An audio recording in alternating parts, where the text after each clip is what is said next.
Welcome, everybody, to this new moon in Cancer for July 17th for some, for those of you in other parts of the world, including Australia. It will be the 18th. Now, as I sat down to kind of get my head in the space of this new moon in Cancer energy, I put my pen to the paper and all sorts of things started to flow out through that ink.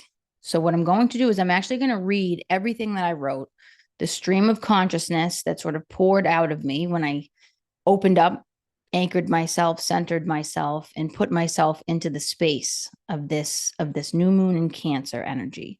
And so the themes of this placement, and we're going to talk about how it relates to some of the other placements of a few of the other planets, is all about the home, the family, the emotional depths, and starting anew.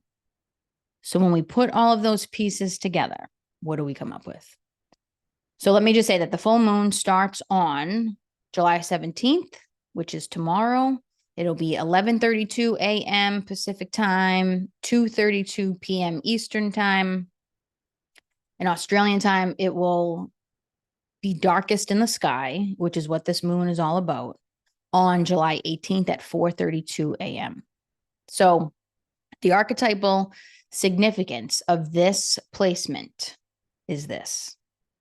This is when the shadowy waters of our soul become more known to us as an invitation to feel deeply into the chambers of our wounded hearts and minds.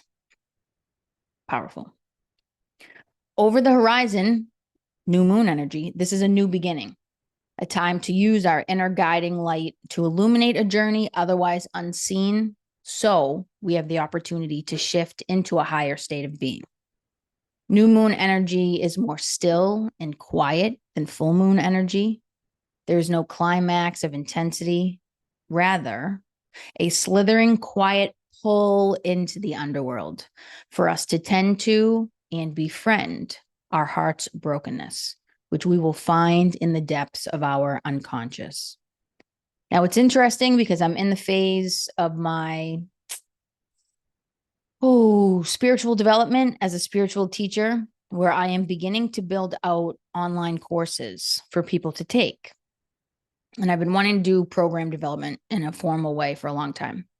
So it's interesting that this is all kind of coming together. Now, the course that I'm releasing is called The Chironic Heart.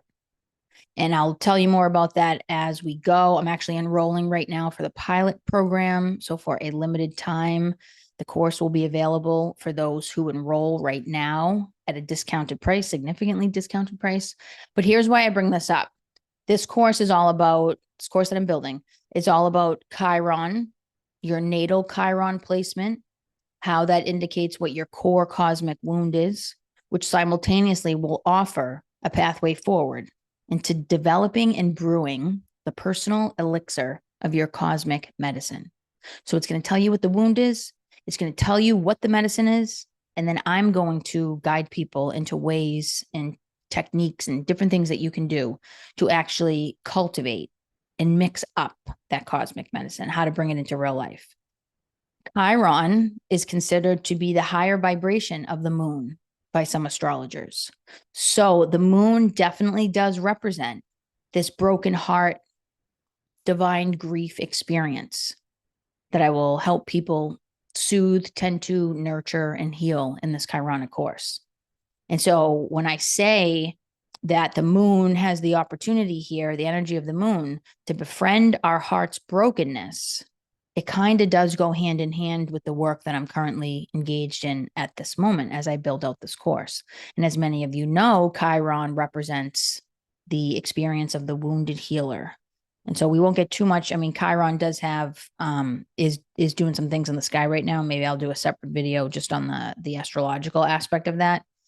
But keep in mind that, there's a real synergy there between the moon and Chiron. And I'll talk a little bit further as we go through this video on how to be mindful of the moon's energy, of the Cancerian energy, to kind of get lost in nostalgia and to get lost and kind of rooted and stuck in the past, and how to use the new moon energy to actually maybe tend to those wounds of the broken heart with a new set of eyes.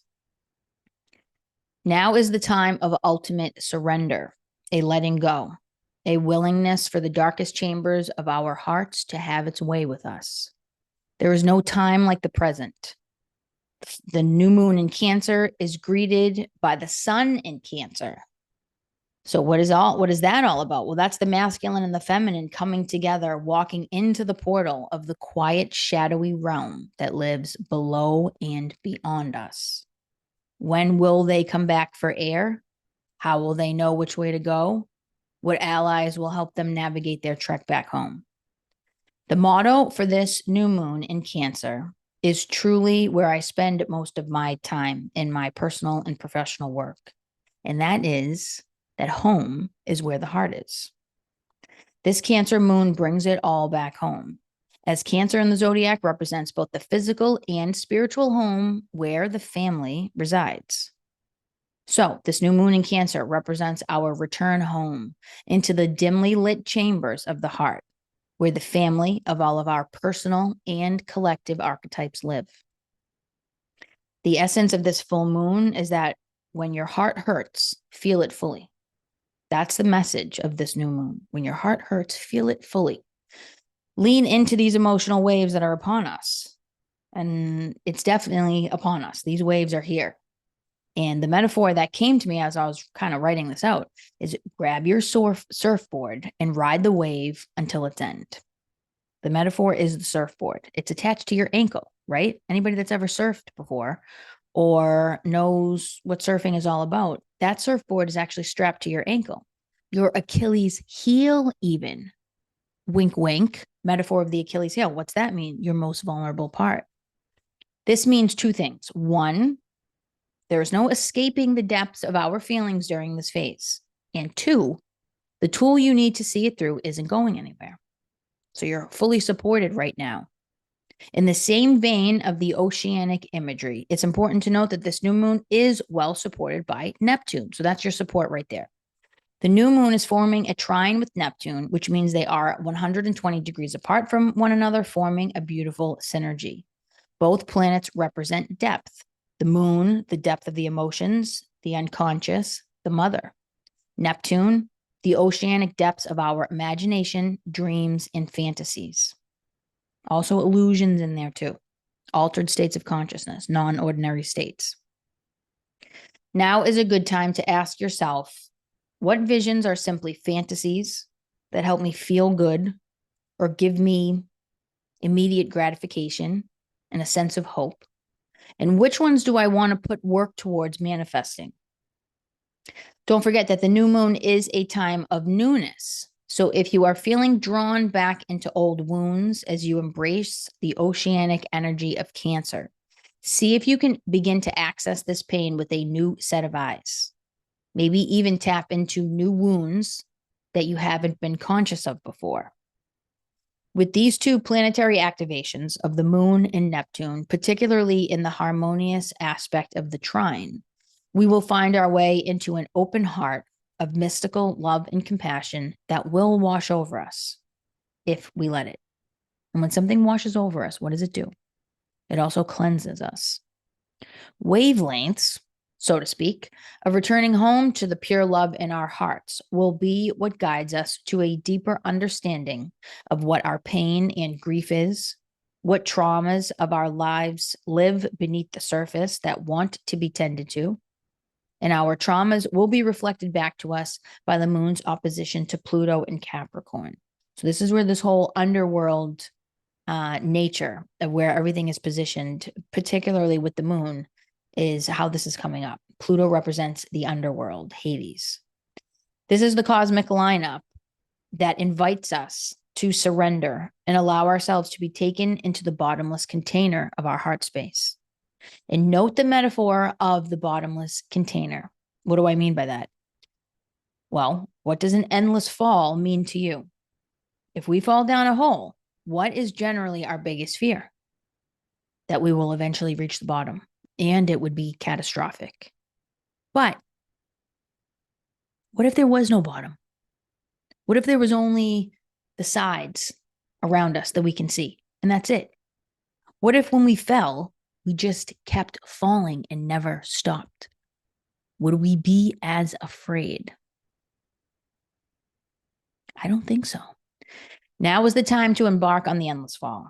Let the tenderness of a broken, open heart hold you so you can truly let go and not feel bottomless. Come into union with the mind and spirit by positioning yourself into the deeper wisdom at the seat of the soul in the heart center. So, major, I just let that flow. I sat down, just let that flow, and was like, okay, here it is.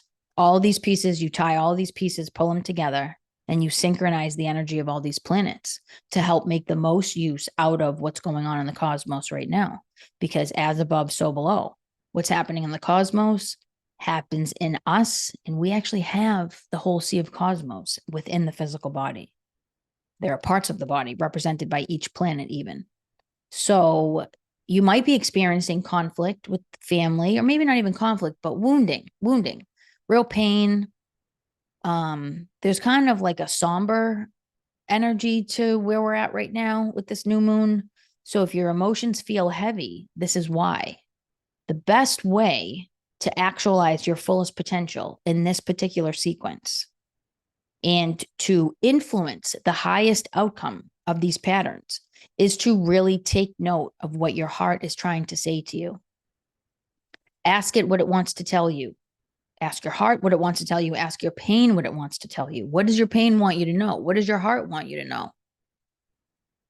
And this experience of pure love in the heart center, the ultimate experience of the highest vibration of energy, which is compassion, is all about coming into the depths, feeling the feels.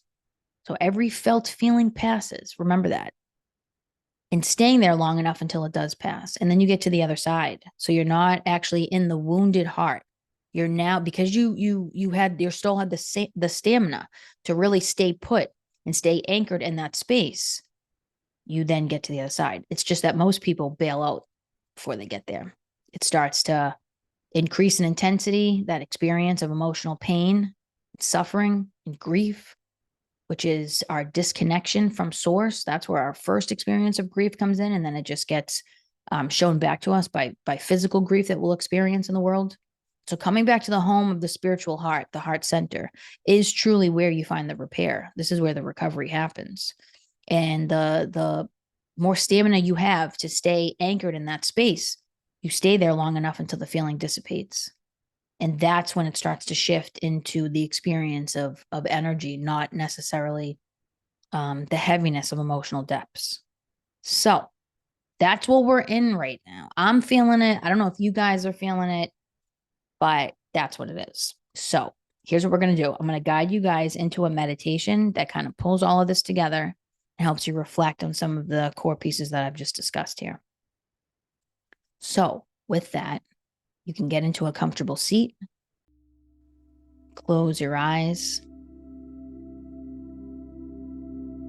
Relax the body. Take a few deep inhales with deeper and longer exhales. Having every exhale be slow, long, and controlled. Hold each inhale at the top for a few moments before releasing.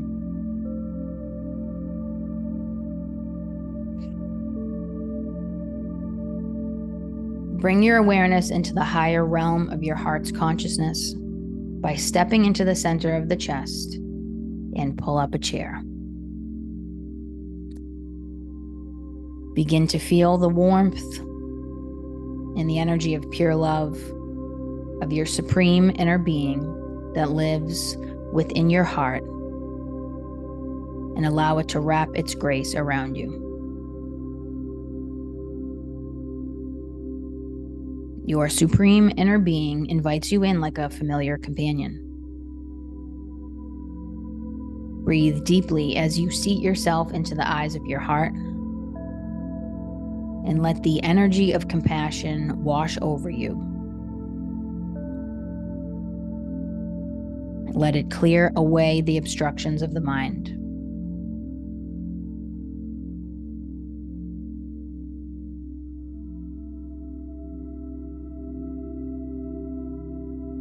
Now ask the divine to reveal the message in your pain. Maybe even think of a painful moment, either from the past or recent history. And as you pull in a memory, an experience, an image, or just a felt sense of this pain, just hold steady here for a few moments, right in the center of the heart.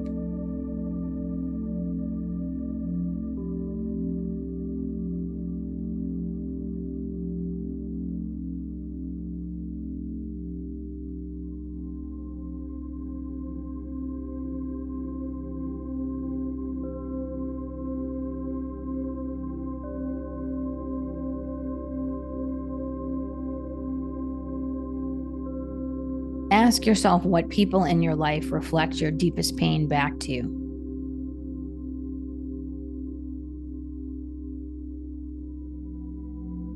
Ask your pain what it wants you to know each time it introduces itself to you.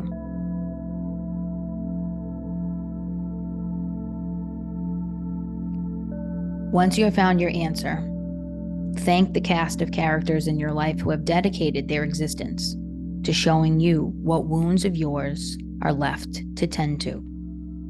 The wounds that you have decided to heal in this lifetime.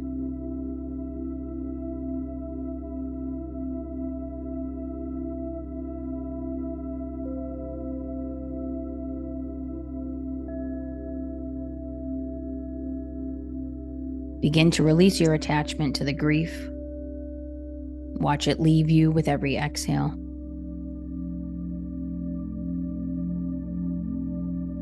Every stream of breath sends your pain out to the vast blue sea, creating space for new insights to awaken from their slumber.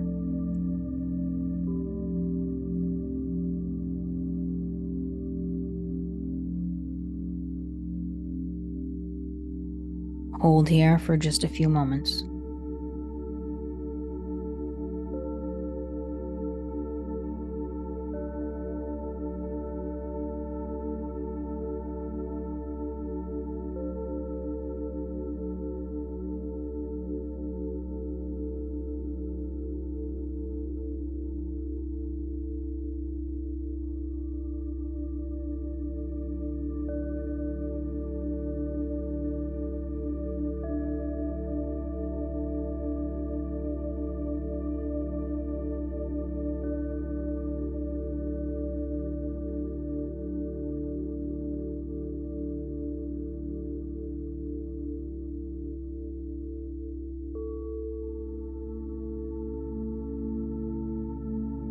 Hold yourself steady here in the heart space, in the spiritual heart in the center of the chest, as you go about the rest of your day and the rest of your week,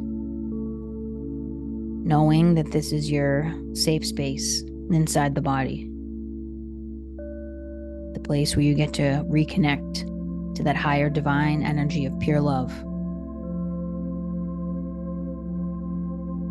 Remember to come back to this space whenever you need to regenerate and repair.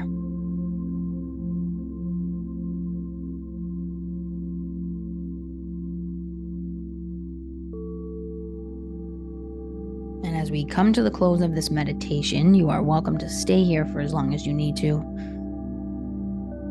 And I'm going to read a Rumi poem that maybe some of you know called The Guest House. This being human is a guest house. Every morning, a new arrival. A joy, a depression, a meanness. Some momentary awareness comes as an unexpected visitor. Welcome and entertain them all. Even if there are a crowd of sorrows who violently sweep your house, empty of its furniture, still treat every guest honorably. They may be clearing you out for some new delight. The dark thought, the shame, the malice. Meet them at the door laughing and invite them in. Be grateful for whoever comes, because each has been sent as a guide from beyond.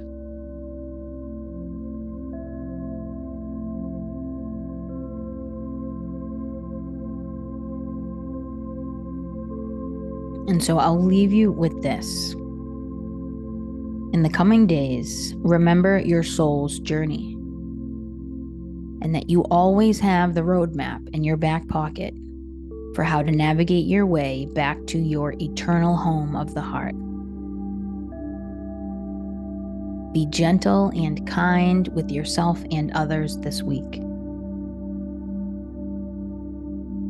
And with that, may the light always lead your way. I will see you all in our next reading, which will be our full moon reading. Be well, everybody.